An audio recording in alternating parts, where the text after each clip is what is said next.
Have you ever wondered how pilots navigate the sky with such precision and safety? The key lies in the use of AIP and frequency selection. AIP, or Aeronautical Information Publication, is essentially a pilot's guidebook.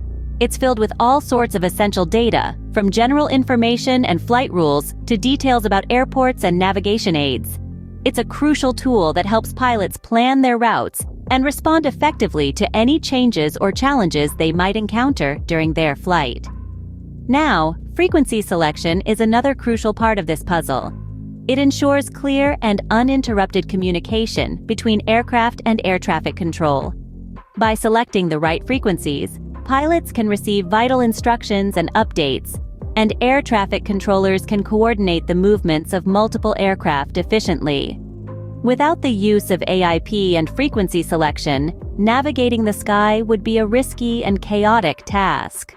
So what exactly is the Aeronautical Information Publication, or AIP?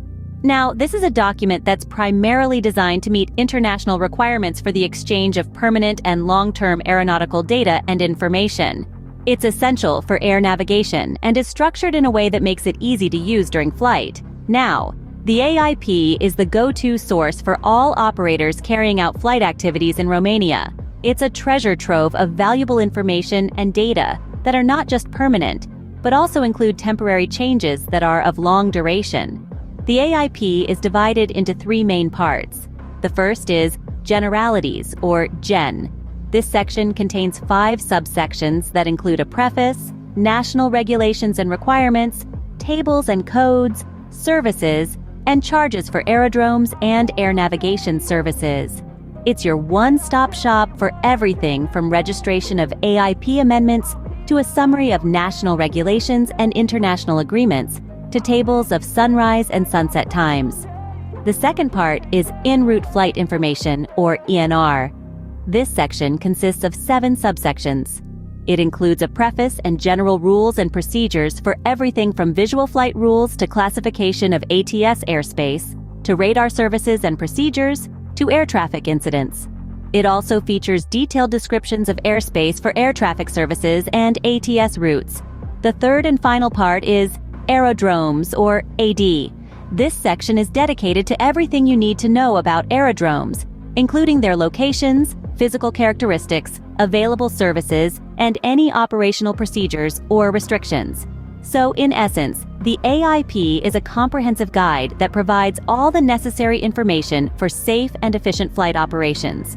It's a vital tool in the aviation industry, one that ensures that everyone involved in a flight operation, from pilots to air traffic controllers, has access to the same, consistent set of data and information. Let's delve deeper into the sections of the AIP.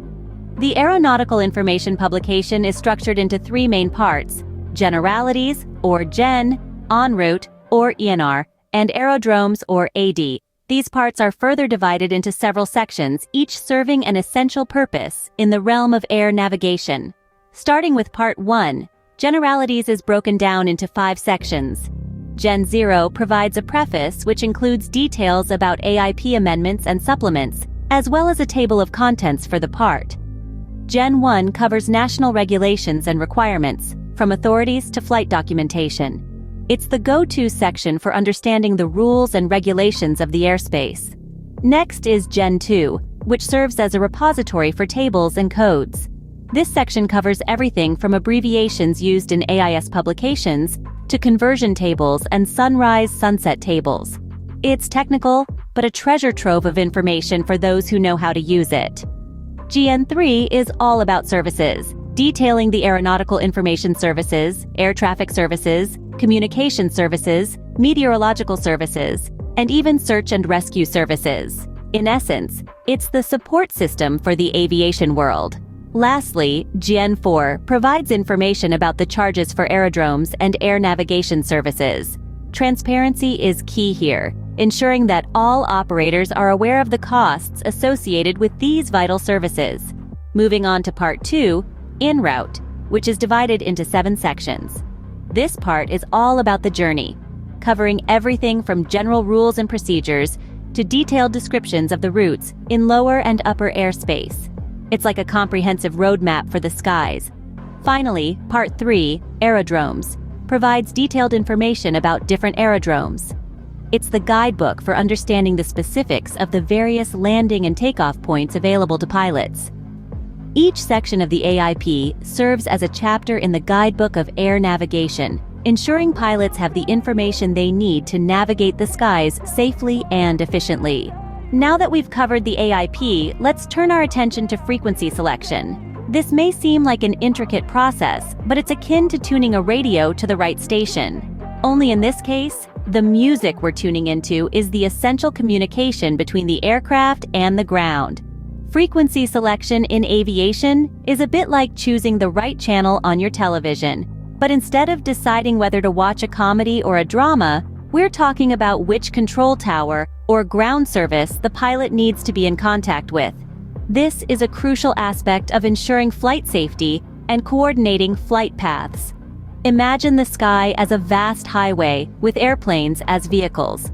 Now, think of the air traffic controllers as the traffic police, directing the flow of these vehicles. But instead of using hand signals or traffic lights, they use different frequencies to communicate. Each frequency is assigned to a different sector of the sky, much like lanes on a highway. When a plane takes off, it uses a particular frequency to communicate with the control tower.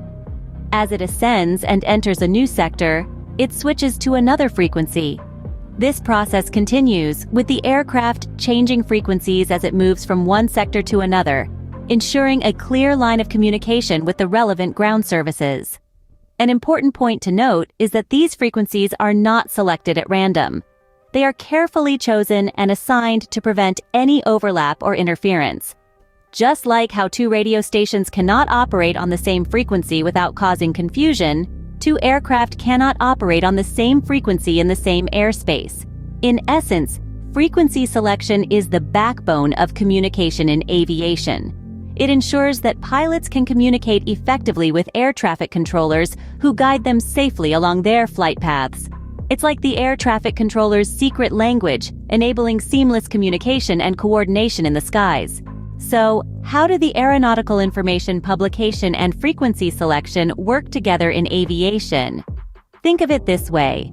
The AIP is like a manual for flight operations. It contains all the essential data and information about airspaces, aerodromes, rules of the air, and so much more. It's the comprehensive guide that pilots and air traffic controllers rely upon for accurate and up-to-date information. On the other hand, frequency selection is like the communication line between the cockpit and the control tower. It's the channel through which pilots receive instructions and updates, and through which they report their status and intentions. When you put these two elements together, you get a powerful combination that ensures safe, efficient, and coordinated flight operations. The AIP provides the roadmap, while frequency selection provides the means of communication to navigate that roadmap. In the grand scheme of aviation, the AIP and frequency selection are two vital tools that work hand in hand to guide pilots through the skies safely and efficiently.